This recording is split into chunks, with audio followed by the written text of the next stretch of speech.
Balik teleserye ang nag-iisang Piolo Pascual. This time, para yan sa sanib puwersang serye na TV5, ABS-CBN at Dreamscape Entertainment na Pamilya Sagrado. Nasa frontline ng balitang yan si MJ Marfori. Sirain ang buhay ko. Umaatong eksena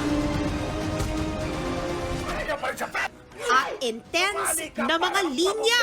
Gagalit kayo dahil sinaktan ako ng frat, pero pag kayo ang bumubugbog sa akin, okay lang. Patikim pa lang yan.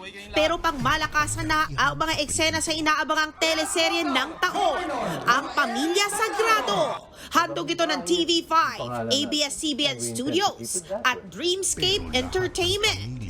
Espesyal ang proyekto dahil ito rin ang pagbabalik teleserye ng nag-iisang Piolo Pascual. Make your family proud and the Philippines proud. Mabuhay kayong lahat. Kwento ni Piolo sa News 5. Dapat abangan ang kanyang karakter bilang si Rafael Sagrado. It's a matter of really respecting your craft and understanding your character, knowing na meron ka pa mga pwedeng ibigay na hindi mo pa nagagawa. Kahit nga raw si Piolo, sobrang namangha sa special preview ng first 2 episodes ng serye. Natin tinatrabaho to after Malyari. Ito agad din yung pinuntahan ko na story at character. So I'm just really excited how it's gonna turn out. Bibida rin dito sina Kyle Echari bilang Moises at Ray Fernandez as Justin na hindi nagpahuli sa mga batikang artista. Tumudo sa mapasagasa para sa pera. Pasisikati kita, gusto mo? Ha? Guys, nabundol ako nito. 100% po. Not just the most challenging, siguro most life-changing for me. Kung paano ako nakapag-connect kay Moises, kung paano niya ako tinuruan for the past couple of months. Tinuruan kung paano magmahal, kung paano may manindigan, and kung paano magtiwala. Just excited for the audience to see it. Kasi grabe po yung napanood ko po today.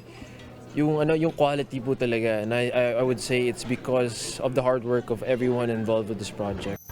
Tatalakayin sa seryeng ang ilang masiselang issue sa lipunan, gaya ng epekto sa pamilya ng fraternity at hazing.